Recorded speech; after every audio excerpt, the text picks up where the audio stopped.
Welcome to Been Worthy the podcast, a special conversation series that provides a safe space for women of color to share their worthy aha moment. I'm your host, Dominique Clark. And sis, I'm here to remind you that you've been worthy. Hey, Been Worthy Beauties, and happy New Year. Y'all, we've made it to 2024 and I'm excited. I'm excited for the year and what it will bring, but I'm really excited, super excited that you're still here with me rocking out. And if you are new here, welcome. I welcome you into our family. This is a safe space, as it was shared in the introduction, usually reserved for women to share their worthy aha moment.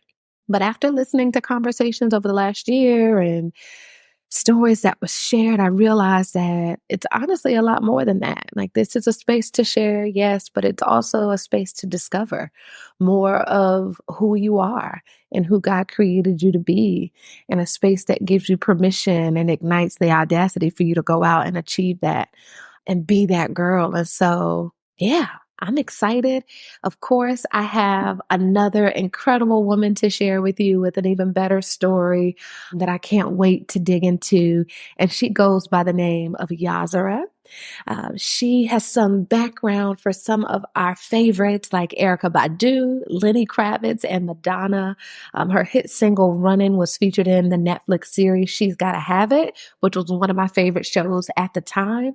But she also has an amazing album out right now that is the vocal story of her current battle to have custody of her son, Miles. And so not only does she have an incredible voice, she is a beautiful spirit and has an even more powerful story to share. And I'm glad that you'll get a glimpse of that on this episode. So girl, if you're new here, I want you to stick around. Go ahead and subscribe, join the conversation on YouTube. And I can't wait to hear your perspective on all things Been Worthy Pod. Take a listen. Okay, YahZarah, I am super thrilled to be here with you. I love, like I shared with you already, learning about your story. I am such a fan of yours. That's wonderful. That's wonderful. It's always good to hear, because as an artist, you wonder if you're making impact, if anybody's paying attention to what you're doing, So that means a whole lot when I meet somebody who is new and turned on by what I do. So that's absolutely. How's your spirit today? It's grateful. Grateful. My body is agreeing with me as it's living. It doesn't fight me. My legs carry me places. I have a mother who is alive and well, and a son who is on the way to thriving. I get to make music for a living. It's my only job. Like, I have so many things to be grateful for. The things that are in contrast, they don't even have weight. What a word already. We haven't even started yet. I love that. And what a lesson in gratitude that was. I appreciate that. And I'm just going to say the same thing. I'm super grateful. I have a spirit of gratitude as well today. I woke up this morning and just thank God that I get to do these things.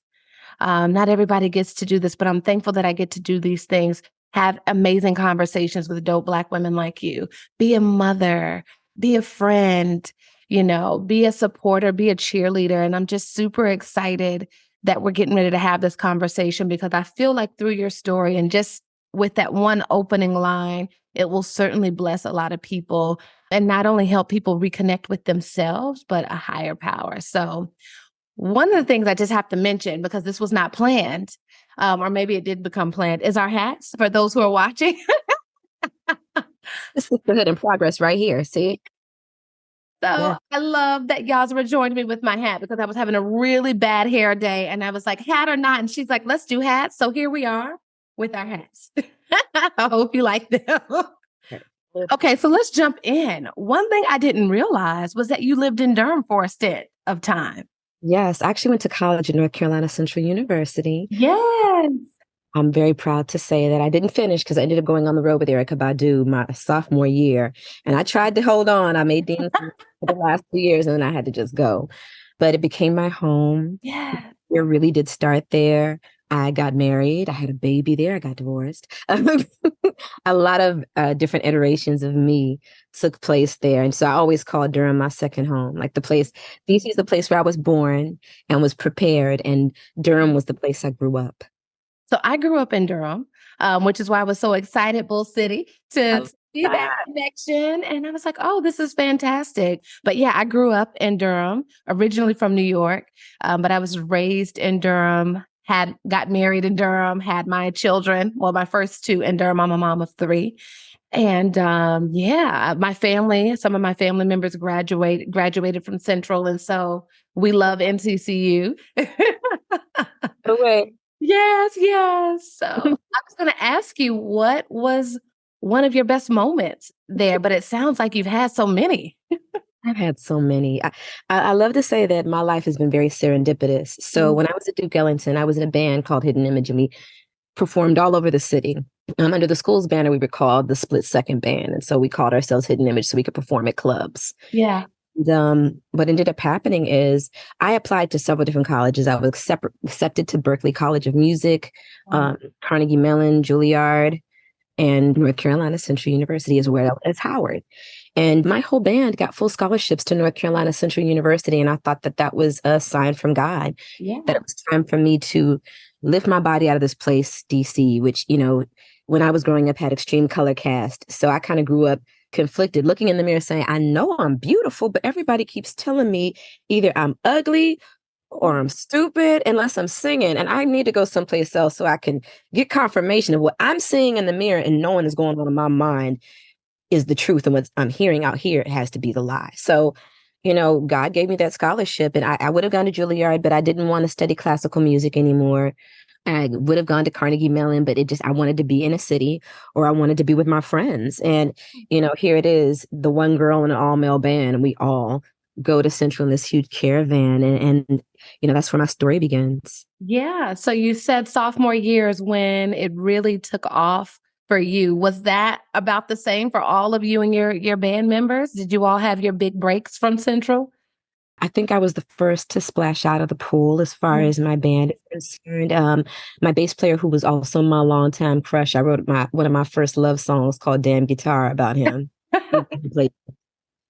He went on to play for Roy Hargrove, Roberta Right. Flack, a number of people. We're still good friends to this day, and he fell in love with my cousin and had a long time relationship. If go down to Durham, if you make Yeah. your way down south and you're going to school someplace, you're going to find out you have a relative that you didn't think you had. Okay. And so my cousin is an incredible singer named Tamisha Waden. She's from Durham, North Carolina. She put out a single in her teens called Power in the Praise, and now she's doing incredible soul music. And she also took my place in the foreign exchange for a little while. So Wow. yes, yes. So, we kept it in the family. And she's an incredible vocalist. And we ended up meeting in choir and then finding out we were cousins Wow. after the dating, which was hilarious. And so we were like, we keeping it in the family. I mean, yes. So it was a big deal for me. And I was in a music industry class with a man named Chip Shearing, who played for the Sugar Hill Band. So if you're there, boom, boom, boom, boom, ba-dum, ba-dum, ba-dum, boom, boom, boom, Uh-huh. boom. That's my professor, Chip Shearing, and Brenda Hamden, which was this incredible doctor of music and of law, teaching this music industry class to us. And my first record, Hear Me, was in fact a class project. I was already singing background for Erykah at the time. Wow.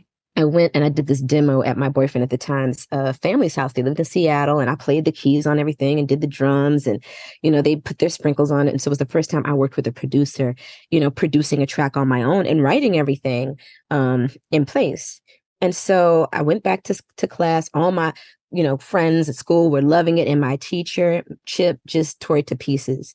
Now I put a finger in that because sometimes people like to break something down because they're actually too insecure to just simply say they want to do something with you. Mm. So they'll burn something at the stake that doesn't need to be burned at the stake, so that you think that you need them in order to repair something about what it is that you do or love.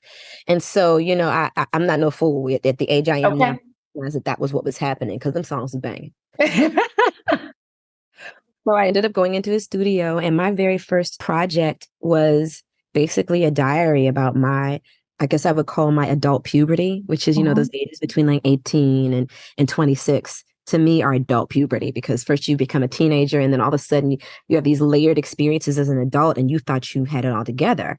You know, you discover, I actually think you kind of feel like a big kid until you've reached maybe your mid 30s, early 40s. Okay. But yeah, I think the older you get, the less people can make you believe lies they tell you about themselves.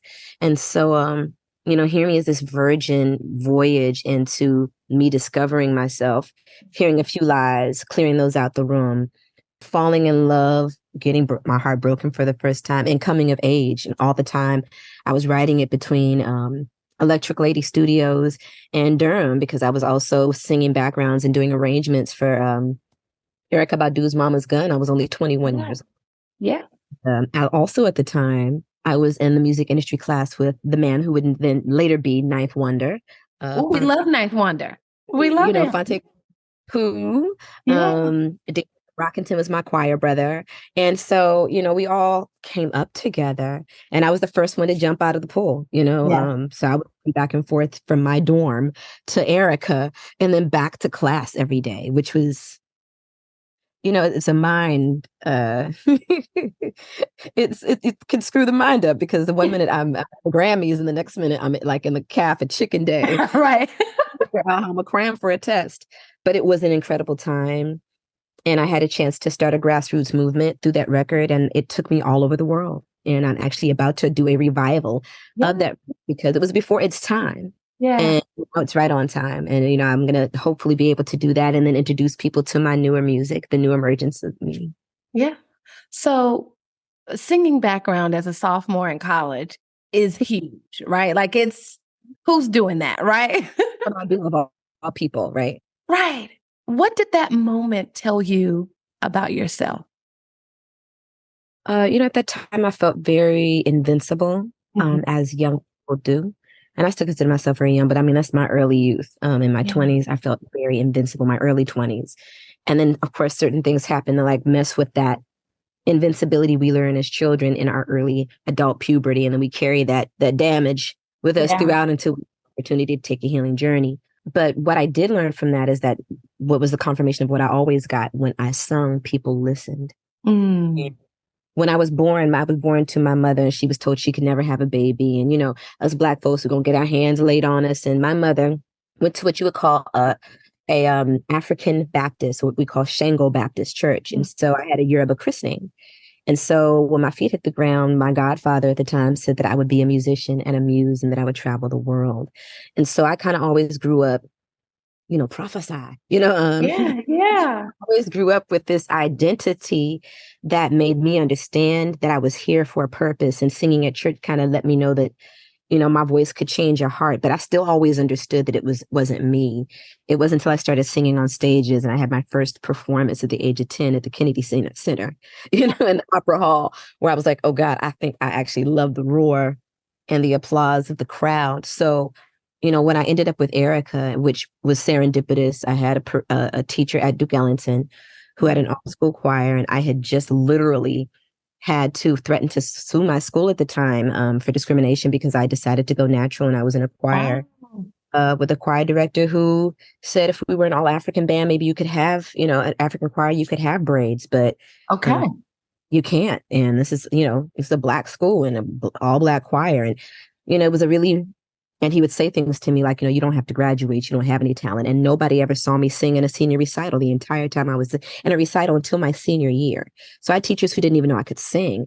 So all my positive reinforcement came from that understanding, that inner knowing and self-encouragement. And also my peers who were like, this man's crazy, girl. I'm telling you, writing my first songs and performing at Duke Ellington when I was still at Alice Dill Junior High School, in my first production as a lead. So my entire life, I've been getting the positive confirmation from spirit that I'm supposed to be here doing what I'm doing. It's in fact when I've ever tried to do anything else but music that I've failed. Wow. And I love that you brought this up, because I was going to ask you about that very moment of being prophesied over. You knew at an early age that you were destined to be an artist, to be in music. But then, there's things that happen in life. We know there's ebbs and flows and stuff that challenges us. And there was one thing that I saw that I read that you said, because we know that the industry has a way of taking away the valuable pieces of who you are. You said, I didn't know who I was. So they had the opportunity to walk in and tell me when and where to enter. Yes. Who did you think you were before that point? And who are you now? Invincible. And I tell you why. I always tell this story. And when I tell the story, it embodies the spirit in which I walked into my art, whatever it is. I've just been born to make art. But I've always believed in the power of the unknown. And so when I was 8 years old, I went to my church's school, and there used to be this little incline that would give you just a little dip of air, when you kind of run, take a running leap, and then you jump off of something.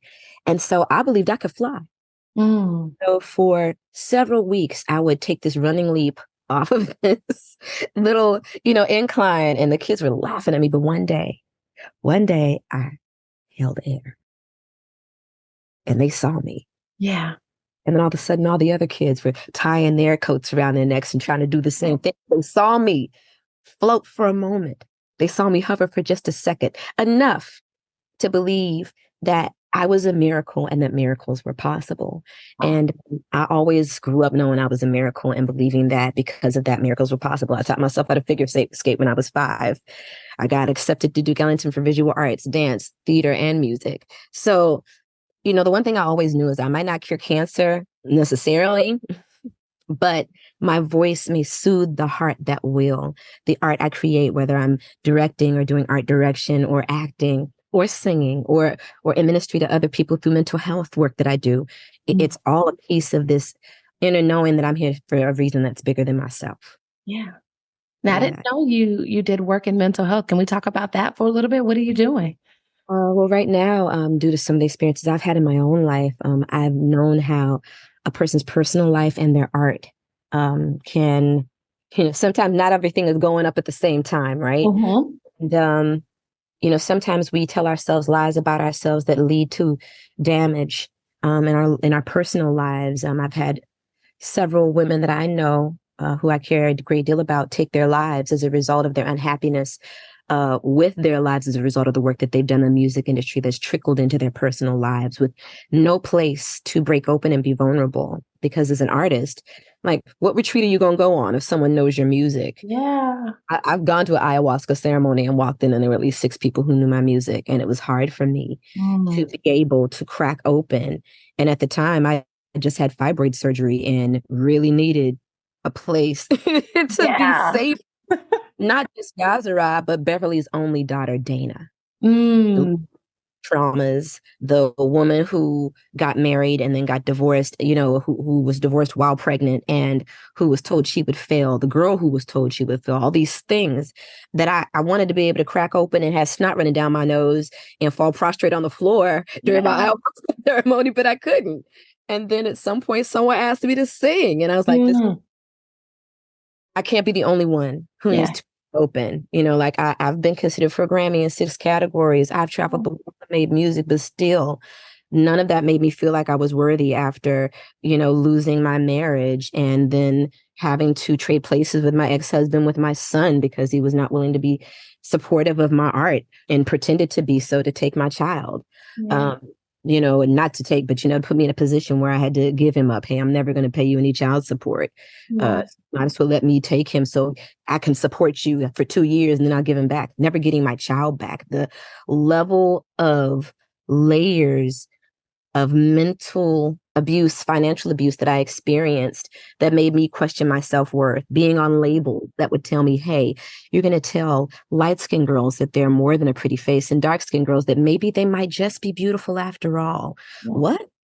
Huh? We signed you not because of who you are, but because of who we could design you to be. I'm not the only woman in this world who makes art who is experiencing these things, who have had people weaponize the very thing they love against them, or weaponize the very thing they love against themselves. Yeah. And I've committed myself to creating spaces for Black women specifically in this industry to have a safe space to crack open. I work often with different practitioners. One of them, Hadia Barbell, Chef Hasinki in Atlanta, Georgia. Soleil, who's a former artist, who's married to Genuine and now does work. And so in 2024, I will be hosting my very first retreat. And so I have Mm. a philanthropic arm called the Bitches Brew. And basically, it's my outreach to women throughout the diaspora who Yeah. make alternative. And so my intention is to put them on stages through a festival. But during the pandemic, because of course we couldn't be on stages, and that was when I was going to do it Yeah. real big, and everything all of a sudden got real small. Um, Started working in NFTs, and Mm. NFTs paid my bills and fed my family and kept me in the game.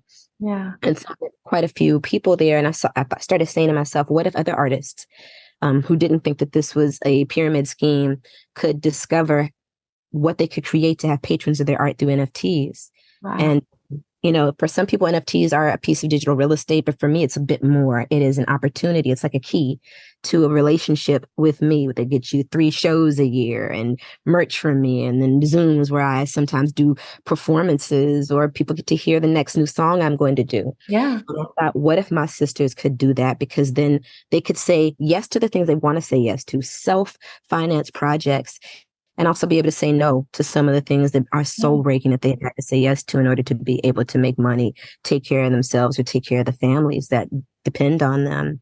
And so next year, the Bitches Brew Retreat is going to happen with some of my sister practitioners, along with myself. I'll be doing sound healing and some laying on of hands and work that I do.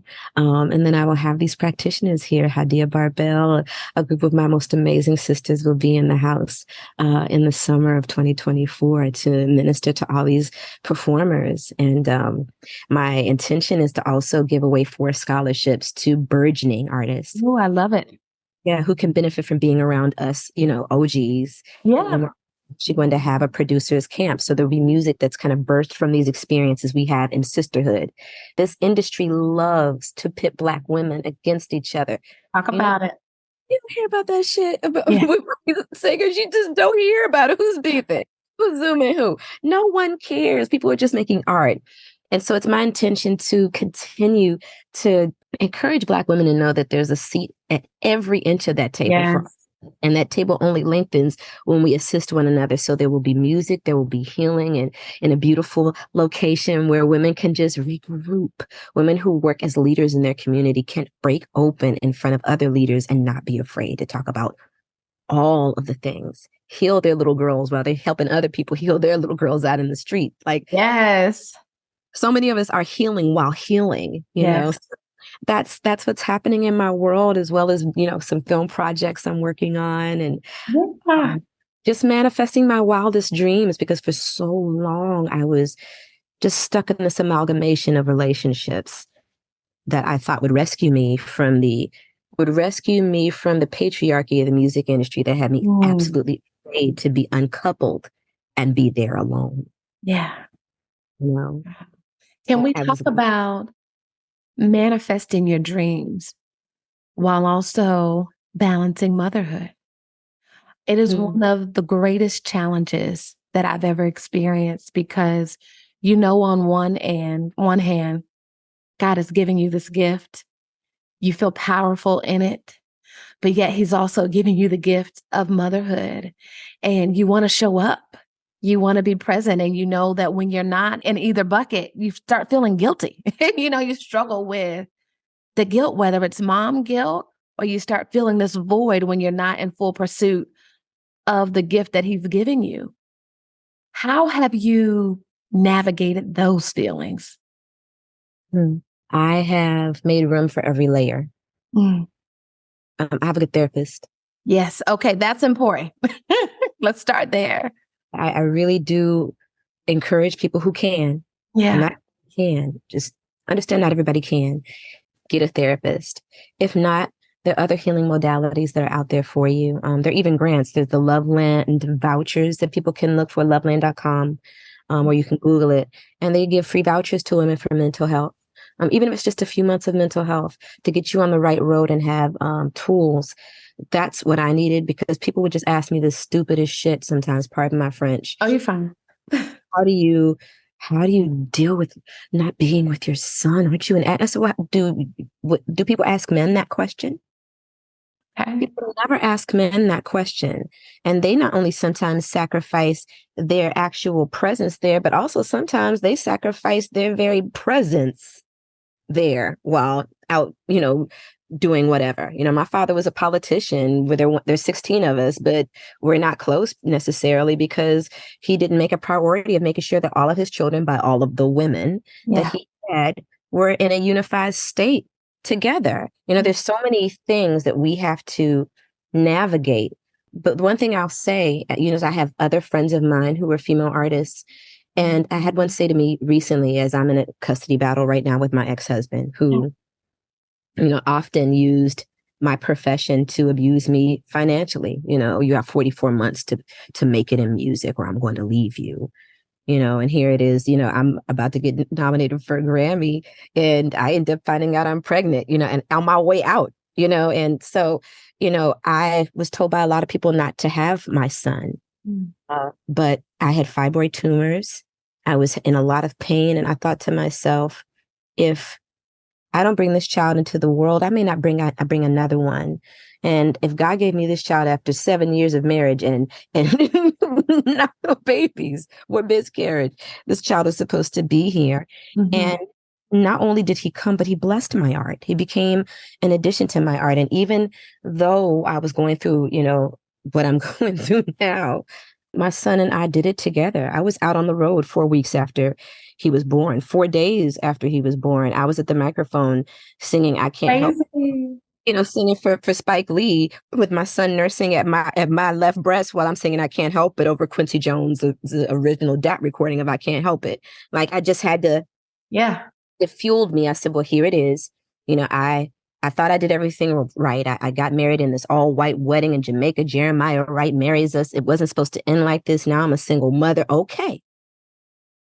But I come from 4 generations of women who all made it happen. Yeah. If they did it, I can do it. And I did so. I did so until I could no longer do it, till I was no longer seeing my son and not in New York City, not making any art. And, my ex said to me, well, I didn't support you while we were married. Let me keep him for 2 years while you get on your feet. And I'll return him. And it just never happened. And then all of a sudden, my summers and all my retainer money and all the things I might have used to lift my life up after divorce started to be funneled into just making sure beyond a shadow of a doubt that I was fully active in my son's life and engaged in what he had. So he would never miss having a mother. He's very blessed to have a fully engaged stepmother. I just only wish that people believed that. Let me say this. I think that this country is weaponizing itself against motherhood in a very specific way. And I'm not going to say I'm a victim. I'm going to say that I've spoken to a lot of women who are in art, who are business women, who have had their life's paths weaponized against them with the assistance of the family court system in a way that makes it hard for some women to decide to continue to do their art. I've been blessed. For the first couple of years, I was absolutely afraid to fight back. I just didn't feel like I'd ever have the money to do so. But I've been blessed to continue to make my art. And what sometimes people weaponize your children or weaponize themselves as family, whatever it may be, to challenge this thing that you're doing because they themselves have never done anything they dreamed to do. That's it. They're going to question every day how you can do the job of motherhood and art. And I want to say to anyone out there who is currently raising a child on their own, whether they are co-parenting, but that child is in their care, you hold on to that baby. Hold on, because these court systems are not. If you don't have money, the law says you can represent yourself per se, but you will be penalized as a human being in those situations. My experience has been financially abusive. Had me out on the streets having to do GoFundMes to get money to pay for those for years, and even having a situation with lawyers where my money most recently ran out, and I no longer have anybody to represent me in court. And trust me, I raised $16,000 nearly, and between therapy and flying back and forth to see my son and taking care of the business of paying my lawyer, gone. And I've spoke to another woman, artist, who spent up to $70,000 trying to get her daughter back. It took her 7 years. To those of you who are in those spaces, Yeah. feel you. There are advocates. Get yourself a good advocate so that whoever it is you hire also understands that you have somebody in your corner. Don't be afraid to ask for help. For years, my pride got in the way. Here it was, I'm this woman who makes this music, who stands in such power on these stages. Yeah. And I was going through, emotional turmoil as a married person. And a lot of people didn't even know I was married, financial abuse, emotional abuse. And then I became a mother and it became financial abuse and, dealing with the abuses of being a co-parent who, feels afraid to rock the boat. Yeah. You're not seeing your child anymore. And it wasn't until I had to do my own personal internal healing that said, I am worthy. Yeah. I am worthy. Yeah. I was worthy before, and I can't be afraid of advocating for my son's right to happiness, Yeah. the inclusion of his mother in his life. And I say that not only for myself, but also for the men that I know who are in that situation. I have another friend of mine who had a disagreement with a woman and he never saw his kid again, until his son was 18 years old. Another friend of mine that's an artist. He was on the other side of the coin where they had more funds than he had. The family court system is supposed to help people, but it doesn't. And if you are an artist or an entrepreneur and, it's a complicated thing. Yeah. So I have other friends of mine who are not going through those things and they have other struggles. I think what is happening right now in this country, the age we're in, the way art is being assassinated, it's super important that we support one another. I saw a really amazing post by Pharrell that says, in 2024, we have to start supporting each other. Yeah. Even though I'm in court with my ex-husband, I recognize that part of that call to arms as a woman of color, as a Black woman, is to find a way to make peace enough for us to support one another for the business that we brought into the world, which is our child. Yeah. That's where our riches as a people lie. It's with our children, and we have to protect them at all costs. And as a performer and as an artist, I'm very protective of that part of my life. Yeah. My son is my biggest fan. He Yeah. loves what I do. He has traveled with me all over the country. He used to be my little road manager. I'd be on the road, suitcase, and I'd have a backpack with two mommy clips because they can carry 60 pounds. And I'd be carrying my La Leche pump on one side. And then, Miles might be strapped to my chest and I'd be pushing the stroller with a bunch of crap in it. And I would just be moving. Yeah. Ultimately, we have to be self-encouraged. So what? They left, he left, she left. We are here. We are and we got here. these lives and this beautiful art. And I can tell you that, God will make room for it. It was when I was getting the least amount of help that I got a call from my old publicist saying, Lenny Kravitz is looking for you and has been for 6 months and wants you to audition to sing background for him. He flew me in the morning and had me back in town to pick up my son from the babysitter. And then after doing all that, he hired me. Yeah. And took me on the road for 4 years. And that truly validated my motherhood because he would talk about his own mother. Yeah. And I could see the benefit of a child who had a self-actualized parent. Mm. And I'm straight a moment from this piece of advice that a good friend of mine, Terry, told me recently. And she said, how dare you walk in guilt for your gift? Mm. Because she had just moved to New York and had to leave her daughter and son behind to be taken care of by her sister. And she said to me, our children love that we're doing this. Their friends' moms ain't doing this. You're stepping out on faith right now. And your children need to see that people can take chances and win. Yeah. My son sees you and he is proud of you. And my son is. He calls me from school. He calls me to check up on me. More aware of what's going on my page sometimes than a lot of people. Trolling men talking about stop thirst trapping at my mama. He sung it with me at performances, and there have been times when I've struggled with intense guilt. And he said to me recently, especially when this whole custody thing happened, he looked at me, he said, look, I might be gone for now, mama, while I am pour into you. This is a 12-year-old boy. Take care of you.